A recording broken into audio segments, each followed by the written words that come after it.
পাহাগুলো কোথায় কোন রুমে কোনো তথ্য নেই। সে সাংবাদিককেও ডাকা হয়েছিল, উনিও কোনো সদুত্তর দিতে পারেননি। তো এই ধরনের নিউজ করে জাতিকে বিভ্রান্ত করে কি লাভ? জেলা প্রশাসক নিয়োগে মোটা অঙ্কের অর্থের লেনদেনের খবরকে ভুয়া বলে দাবি করলেন জনপ্রশাসন মন্ত্রণালয়ের অভিযুক্ত সিনিয়র সচিব মোখলেসুর রহমান। একটি জাতীয় দৈনিকের প্রতিবেদনে জনপ্রশাসন মন্ত্রণালয়ের সিনিয়র সচিব মোহাম্মদ মোখলেসুর রহমান এবং 2 যুগ্ম সচিব ডক্টর জিয়াউদ্দিন আহমেদ ও আলী আজমের বিরুদ্ধে মোটা অঙ্কের অর্থের বিনিময়ে জেলা প্রশাসক নিয়োগের সংবাদ প্রকাশিত হয়। এই এক কথায় বলে দিতে পারি, ভুয়া একটা বিষয়কে জাতীয় পর্যায়ে এনে মানুষকে বিব্রত করা হয়েছে। এ বিষয়ে মোখলেসুর রহমানের দৃষ্টি আকর্ষণ করলে তিনি বলেন, আমার মোবাইলটা হলো স্যামসাং, ওনারা যেটা শো করেছে সেটা হলো আইফোন কি আমি ব্যবহার করি? আমি ব্যবহার করি স্যামসাং। কে কি দেখালো ওনাদেরকে জিজ্ঞেস করবেন। What was the dialogue? আমি এটার কিছুই জানি না। আমি এটার সম্পর্কে if I say less it is better. আমার মোবাইলটা হলো স্যামসাং, আর ওনারা যা শো করেছে সেটা হলো আইফোন। তাহলে আইফোনকে আমি ব্যবহার করি স্যামসাং। ওনারা কে কি দেখালো ওনাদেরকে জিজ্ঞেস করবেন হোয়াট ওয়াজ দ্য ডায়লগ। আমি এটা কিছুই জানি না। আমি এই সম্পর্কে if I say less it is better. প্রকাশিত সংবাদের বিষয়ে প্রতিক্রিয়া জানতে চাইলে সিনিয়র সচিব বলেন, আমি মধ্যবিত্ত পরিবারের মানুষ।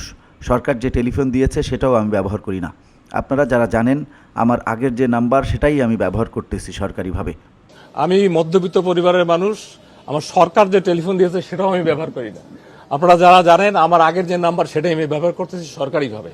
স্যার, এই যে সত্যতা আছে কিনা, তাহলে আর সত্যতা না থাকলে আপনি ব্যবস্থা নেবেন কিনা? স্যার, আপনি সত্যতা আছে কিনা, আপনারা যদি নিউজ করতে চান, স্ট্যান্ডবাজি নিউজ করতে চান, তাহলে এগুলো প্রশ্ন করতে পারেনি। এতদিন আমার সাথে কাজ করেছেন, বিন্দু বিসর্গ যেখানে সত্যতা নাই।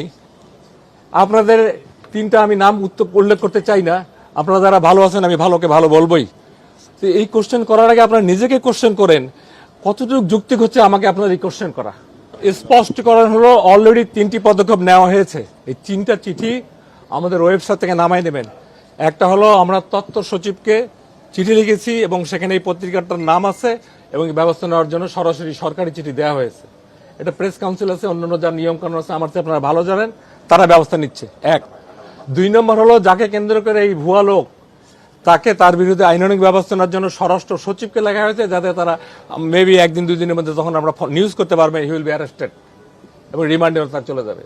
অভিযোগের সত্যতা পেলে পদত্যাগ করবেন কিনা এই প্রশ্নের জবাবে তিনি বলেন, আপনারা যদি নিউজ করতে চান, স্ট্যান্ডবাজি নিউজ করতে চান, তাহলে এগুলো প্রশ্ন করতে পারেন। এতদিন আমার সঙ্গে কাজ করেছেন, বিন্দু বিসর্গ যেখানে সত্যতা অভিযোগ খতিয়ে দেখতে সরকারের কাছে আপনি আহ্বান জানাবেন কিনা এই প্রশ্নের জবাবে মোখলেসুর রহমান বলেন, অভিযোগটা যিনি করেছেন এই অভিযোগকারী আমার কাছে কোনো বিবেচনায় নেই। এই অভিযোগটি আমি মূল্যহীন মনে করি, এটা ভুয়া নিউজ। আপনাদের এই যে এইগুলো কথা গেলে এগুলো কোনো নিউজ করে দিয়েন না। না, অনেকে দেখি করে। নেভার মাইন্ড, জনগণ জানবে হাউ গভর্নমেন্ট ইজ ওয়ার্কিং। দোষের কিছু নাই।